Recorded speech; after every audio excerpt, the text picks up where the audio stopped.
अस्सलाम वालेकुम व्यूअर्स। तो आज की जो हमारी वीडियो है उसका मौजू है अबुल कलाम आज़ाद की हयात व खिदमात और उनके खतूत निगारी। तो आज हम उनके बारे में बात करेंगे। और जैसे कि हम सभी जानते हैं कि अबुल कलाम आज़ाद जो है वो हमारे उर्दू अदब की एक बहुत बुलंद पाया शख्सियत है। और उन्होंने जो है बात करें जब हम जदीद उर्दू नस्र के हवाले से, तो उसको आज उस उरूज पर पहुंचाने में एक अहम किरदार अदा किया है। तो चलिए सबसे पहले हम बात करते हैं उनकी हालात ज़िंदगी के बारे में। अबुल कलाम आज़ाद की हालात ज़िंदगी को अगर हम देखें तो वो मौलाना अबुल कलाम आज़ाद का जो नाम था वो मुहिउद्दीन अहमद, कुन्नियत अबुल कलाम और तखल्लुस आज़ाद था, जबकि तारीखी नाम फिरोज़ बख्त था। उनके वालिद का नाम मौलाना खैरुद्दीन और वालिदा का नाम आलिया था। 19 साल की कम उम्र में जुलेखा बेगम से शादी हो गई। 1857 की पहली नाकाम जंग आज़ादी के बाद आपके वालिद मौलाना खैरुद्दीन मक्का हिजरत कर गए। मौलाना खैरुद्दीन की वलादत 11 नवंबर 1888 में मक्का में हुई। मौलाना अबुल कलाम आज़ाद ने इब्तदाई तालीम मक्के में शेख मोहम्मद उमर और शेख हसन से हासिल की। कुरान मौलाना आज़ाद ने तकरीबन 8 साल की उम्र में मुकम्मल कर लिया था। मौलाना आज़ाद 1895 में अपने वालिद के साथ कलकत्ता आए तो यहाँ उनकी तालीम 15 बरस की थी। वो दर्स निज़ामी से फारिग हो चुके थे। मौलाना आज़ाद ने 1899 से अपने शीरी सफ़र का आगाज़ किया। मौलाना की सबसे पहली गज़ल बम्बई की एक गुलदस्तार मगाने फ़रोग़ में छपी थी। शायरी में अमीर मीनाई और दाग दहलवी से इस्तिलाह लेते थे। शेरगोई का शौक़ बहुत ज़्यादा था।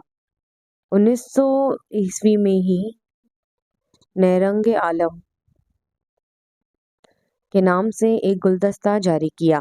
अगरचे ये महज 8 माह ही जारी रह सका, मगर ये उनकी तहरीरी आज़ाइम का नक़ीब बन गया। नेरंग आलम के बाद एक और महानामा अल-मिस्बाह 1901 में जारी किया, जो कि 4 माह तक जारी रहा। उसके अलावा मौलाना आज़ाद ने मुख्तलिफ रिसाले व जराइद मज़ामीन लिखना शुरू किए।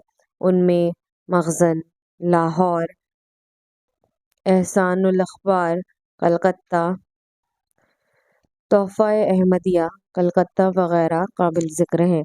उनके अलावा अल्लामा शिबली नोमानी के कहने पर अल-निदवा की इदारत की ज़िम्मेदारी भी निभाई।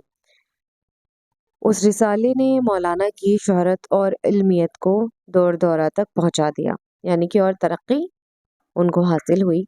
तो मौलाना आज़ाद की ज़िंदगी का एक बड़ा हिस्सा जो है वो सहाफ़त के मैदान में गुज़रा।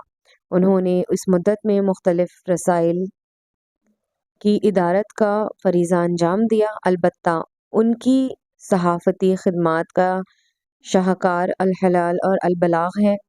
अल-हलाल का पहला जो शुमार है वो जुलाई 1912 में कलकत्ता से शाये हुआ और अल-हलाल बुनियादी तौर पर मौलाना के सियासी नज़रियात का तर्जुमान था। मौलाना अपने पैगामात उसी के तवस्सुत से आवाम तक पहुँचाते थे। अंग्रेज़ों की साजिशों और उनके नापाक अज़ाइम के ख़िलाफ़ दलाइल व बराहीन के साथ निहायत बेबाकी के साथ लिखा। गर्ज़ नवंबर 1914 में प्रेस एक्ट के तहत इस अखबार की अशात पर पाबंदी आयद कर दी गई, जिसके बाद मौलाना ने 1915 में अल-बलाग का अजरा किया, जो 1916 तक जारी रहा। ये दोनों अखबार बहुत मकबूल थे। मौलाना आज़ाद कम उम्री में ही मुल्क की सियासत का सरगर्म हिस्सा बन गए थे। उन्हें मुल्क से हमदर्दी थी। वो देख रहे थे कि किस तरह से हिंदुस्तानियों पर ज़मीं तंग करती जा रही है और उन्हें तरह तरह के मसाइल का सामना करना पड़ रहा है। अंग्रेज़ پورے ملک پر قابض تھے اور انہوں نے ہندوستانیوں کو غلام بنا رکھا تھا۔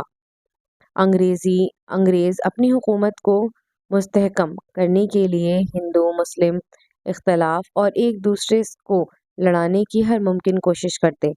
ان کی یہ کوشش کامیاب بھی رہی۔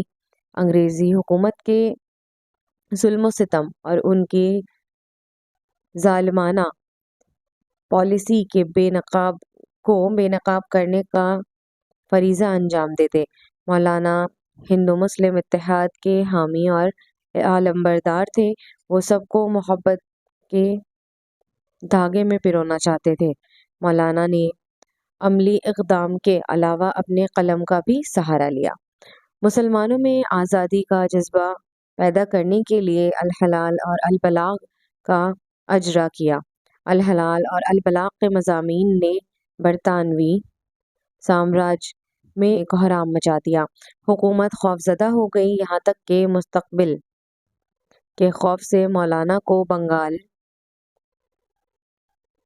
بدر کیے جانے کا حکم سنا دیا۔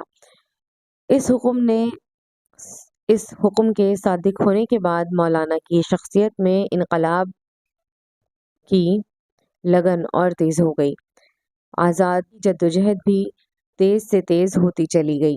یہی وہ زمانہ ہے جب مولانا کی ملاقات گاندھی جی سے ہوتی ہے۔ ان دونوں شخصیات نے ملک کو آزاد کرانے میں بڑھ چڑھ کر حصہ لیا۔ دونوں کے خیالات ایک جیسے تھے۔ مولانا نے تحریک ترک موالات ہندوستان چھوڑو تحریک میں بڑھ چڑھ کر حصہ لیا۔ ہندوستان کا پہلا وزیر تعلیم بنایا گیا۔ وزیر تعلیم بنائے جانے کے بعد مولانا نے تعلیم و ثقافتی اداروں کے قیام و استحکام کے لیے نہایت جامع پالیسی وضع کی۔ یونیورسٹی، IIT، ساہتیہ اکیڈمی اور دیگر کئی اہم تکنیکی، تحقیقی اور ثقافتی اداروں کے قیام میں مولانا کی دوربے نگاہوں کو صاف طور پر محسوس کیا جا سکتا ہے۔